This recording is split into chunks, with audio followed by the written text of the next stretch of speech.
Thanks everybody who came. There's a lot of familiar faces here. There's friends and family and neighbors and people that I have worked with and painted on their houses. And so I'm really happy to have the turnout of support. And I'm excited to share this with you.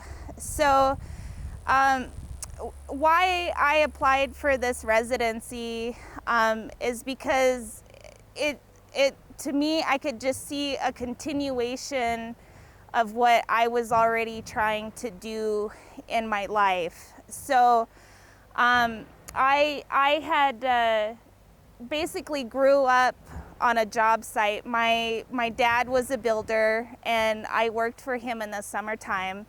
And in fact, I used to drive a backhoe and a loader for him, and we did excavating and built houses together. And then eventually I went into house painting just because I was an artistic person, and that finesse and final touch just really fit me well.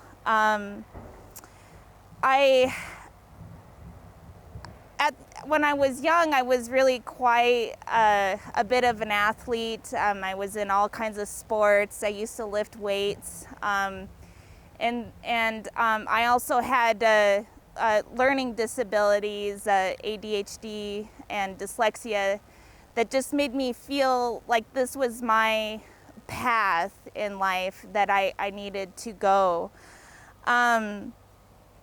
But over time, it's really taken its toll on me.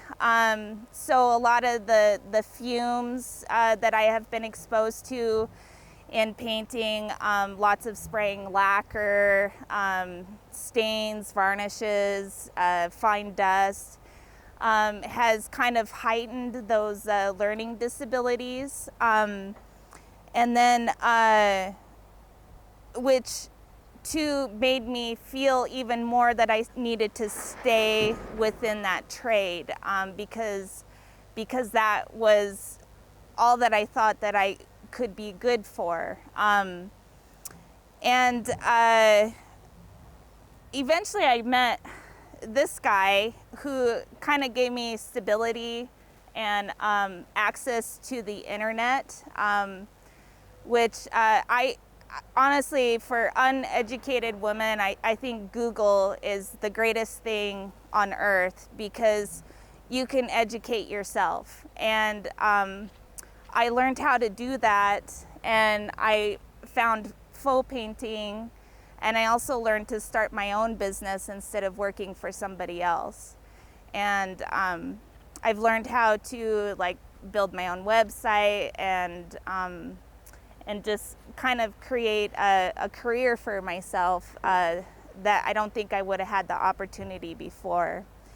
And so with the arthritis and my new find, not too long ago, just this spring, my dad has dementia, and I thought that I had inherited it and was already starting to show symptoms. And I was throwing my back out on a regular basis, which has put me in the emergency room. And so I needed to do something else. And as a faux and decorative painter, I did jobs like I worked at our local courthouse, doing columns, and people started calling me an artist. And so I really thought, why not? Why not go for it? Because I had everything in place that I needed to pursue an art career. And I also had a need from my family to be less of a workaholic and be more present. And so I started making art, and I started putting it out there. And I really just, Mark's work is in conservation, and we purchased a property in Frenchtown, and we're trying to do our best to bring it back to its natural element. And then with this going on, I just thought, what a great learning opportunity, that just everything I was shooting for was here. And then too, just the childhood memories of watching the backhoes go around, and you know, it was irresistible. So that's why. So I was a faux painter, and the art of faux is mimicking something. So if there was an architectural element like a wood species, it was cheaper for us to mimic that wood species and paint it on a door than for them to log and harvest that wood. Or marble columns, instead of mining and cultivating, we would make the columns look like marble. And so a lot of that carries through my work, except for I've really fallen in love with like our local river rock and stream rock, the patterns and stuff. So you can see a lot of the rock in my work, and I just like the abstract lines. In fact, I got a table of rocks laid out there that I picked from the job site. So there's spray bottles there, and you can spray the rocks and see all the colors and the lines and the patterns come out.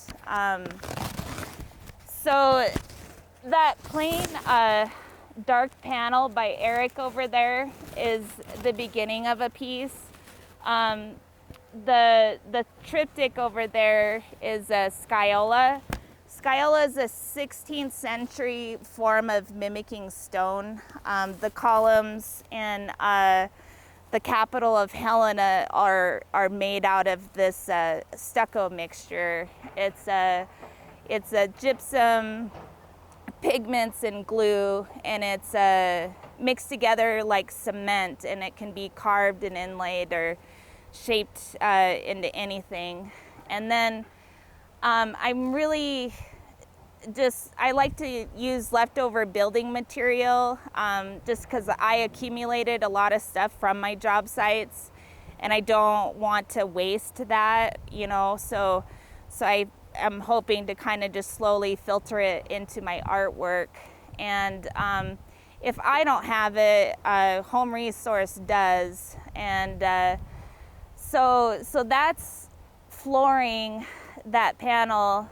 And that little piece next to it is a tester piece of testing to carve and inlay the scaiola.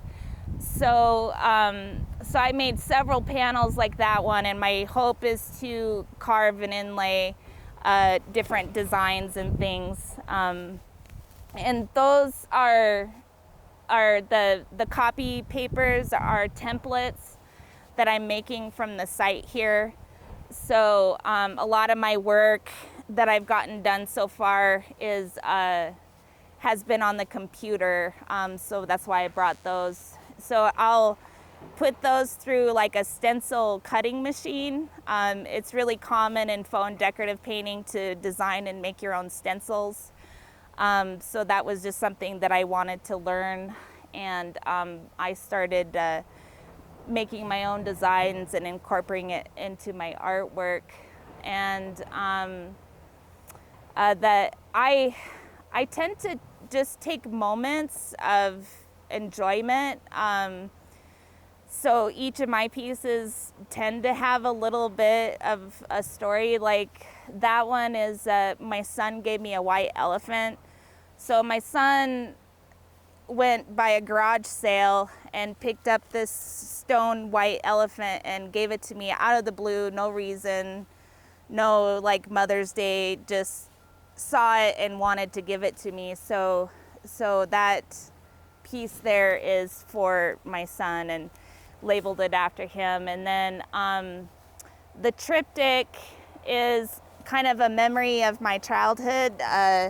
That's fashioned after a stone that I used to pick out of the horse fields growing up as a kid. And the bob wire used to be worked into the dirt. And so I was always pulling that out so the horses wouldn't trip over. And then the blue butterflies were just kind of the enjoyment of that childhood chore, was that there was always these butterflies that I was kicking around. And then the writing and the fencing is to bring awareness to people that have learning disabilities. So my hope is that you looked at that piece and tried to read it, but couldn't make sense of it, and maybe got a little frustrated because you couldn't read it, and hopefully you had a moment of what it's like to be dyslexic. So that's what those pieces are. And then, yeah, these pieces are me being a little bit more loose, just being a person that did a job that was so tedious all the time. Sometimes I like the technical work, the inlay, and sometimes I just want to paint and play with color and play with paint, and so the simpler two stone pieces are of that. Anyways, I think I'm running out. I forgot to look at my cheat sheet. So would anybody have any questions about it? Amy?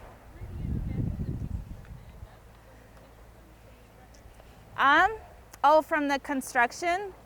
I don't know. I hope that there will be Missoulians that will love them and want to see them. I hope that some of them will support this cause, both for open air and bring awareness to conservation. So, yeah. So. She wants to know if there could be like in a show or something. Oh yeah, there is a show planned. My work takes a long time to make. So probably about this time next year, I'll be showing these pieces. Probably Stony will help me put the word out about that. So like that triptych, probably just that piece alone took me a month to make, and pretty solid working on it every day. Just pouring the big slabs is an 11-hour day without stopping, because you're trying to get it done before it cures. And even the painted pieces, they're built on layer after layer after layer of paint. Because that's really how I developed my technique, is just learning how to layer paint over the years of being a house painter. So, anything else?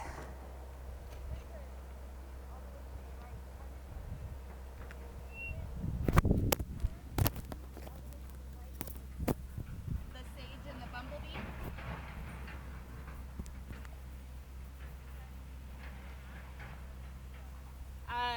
I can't hear all of your questions. Are you asking how it's made? Yeah, the process. Okay. So I'm a faux and decorative painter, and the art of faux is mimicking. So on a job site, it would be my job to come in and paint cathedral columns to look like marble, or if they couldn't make something out of wood, I would paint it to look like wood.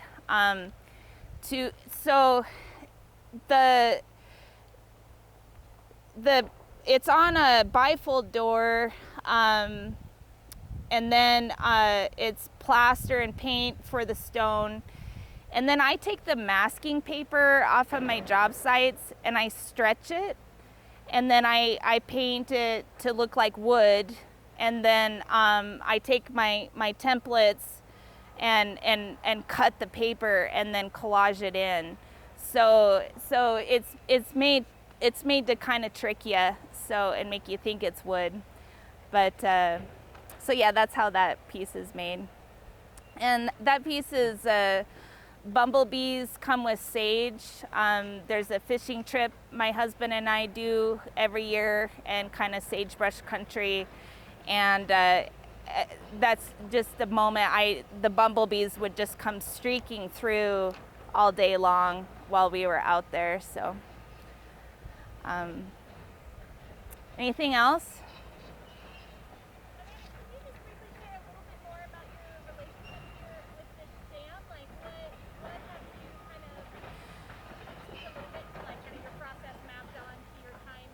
Yeah, so I've really have tried to slow my life down because of the arthritis that I have developed, and then to just kind of the scare of dementia that I might have been developing. And so I really just wanted to focus on getting healthy, and so the dam to me is a job site going backwards, and to be able to be the person that actually just comes and views a job site instead of being the laborer that gets viewed working seemed like a really nice treat to me. So that was a lot of it. Was I just had that connection of growing up as a kid as an excavator, and then to just the whole putting the land back to its natural state. So I just felt like me and the job site were on the same kind of journey. Me trying to learn from my husband on our property, restoring, and I felt that we could learn from this and maybe just better our lives with it. So that it was really important for me. Yeah. Anything else?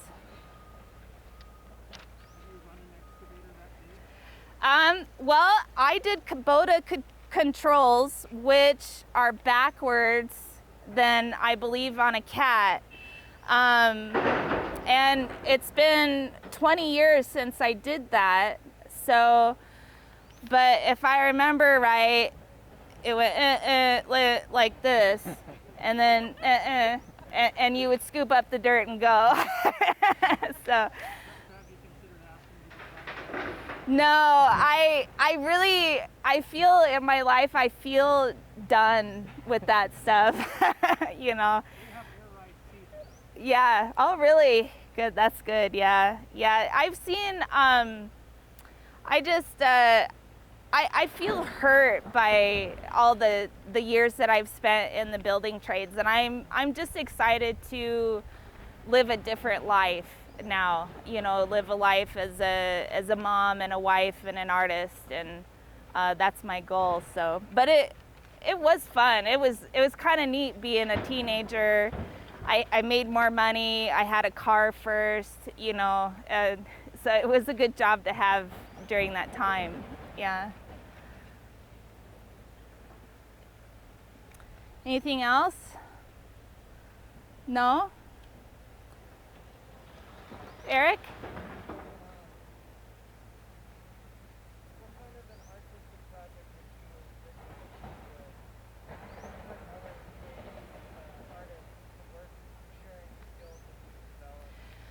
That's a good question. And in fact, I kind of, Stoney, I wanted to pick your brain about that. So I still get a lot of calls for work, and this is my first time speaking, and so I really am trying to overcome these disability labels that I'm doing, and I would love to grow into teaching, and because I literally yesterday I got 3 phone calls for work, and they said, I know you're not trying to do it anymore, but we don't know anybody else. We can't find anybody that does this. Could you please make an exception, you know? And so there's not enough work to really hire people.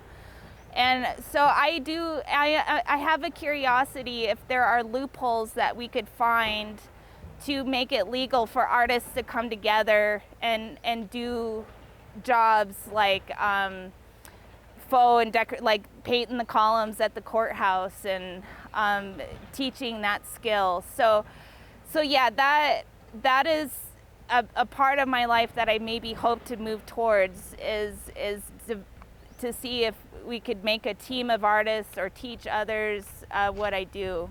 So, but anything else? Okay, yeah, thank you.